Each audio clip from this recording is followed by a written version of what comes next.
Okay, and what we're going to do, each pair's going to have a spell in the middle, okay? And the idea of the game is just try to link up as a pair. The background is basically I had some playing experience as a schoolboy, you know. I was with Oldham Athletic for a number of years. And then really I got into coaching, actually with Oldham Athletic in the community programme. And then from there I got a position with Bobby Charlton Soccer Schools, then Man United Soccer Schools. I did that for 5 or 6 years, a lot of holiday programmes, that kind of thing. And then I moved to Swansea. So after doing a degree programme, I did PE in psychology and started teaching sports psychology.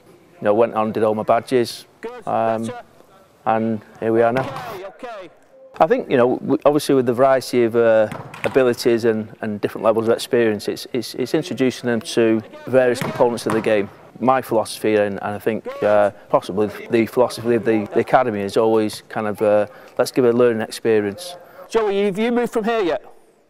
Have you moved from this position? Have you moved from that position? Yeah. Have you? No, I think you've just kept that position, haven't you? You're just receiving the ball. Let's mix it up. Let's mix our runs up, okay? So let's have better movement. Stretch the circle, guys. We're about kind of like trying to develop the person, okay? Especially with the real young ones. Developing the right attitudes, okay? The right personality, trying to develop confidence in them so that when they go out on the football pitch, for example, they express themselves. But they also can express themselves in other aspects of life as well. For us, it's about kind of like establishing, you know, where each player is on a variety of components, okay, whether it be sort of like just basic ball skills, just to give the players some feedback where they're at, okay, right now. One thing which we have noticed is it's a little bit quiet, okay, so that communication, just basics, time, man on, so try and put some information on the ball if you can, yeah. It's feedback for them, for the player, it's feedback for the parents, because over time, you know, what we need to be making sure is that we are developing those players. If they can say, you know, this week I can now do this, whereas before possibly I couldn't, and it can be anything, okay? It might be, oh, now I recognise I've made a right decision where before I was making mistakes. I've learned, because of the reinforcement that I've had, I've learned maybe that I can do something else. And on the fact that they've enjoyed it, I mean, it's a big thing.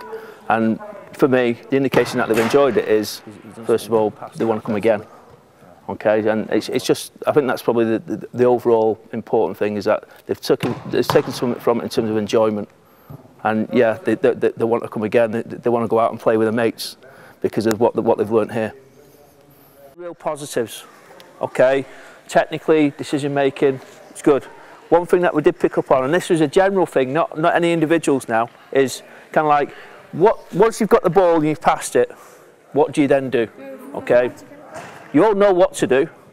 I think some of you need to do more of that. Okay, so it's kind of like, it's almost, you know, I've got the ball, I've passed it out to Joey, and then it's almost then I'm not thinking about what I do next. Okay, so I've got to either support Joey in some way or take up a position somewhere else on the pitch where I might be able to get the ball in a later phase. Okay, so it's what we're doing then. Once we've passed the ball on, can we look to support each other, whether it be just by communicating or movement, okay? So that generally is something that we can all improve on, okay? But well done. Excellent, boys. Good stuff.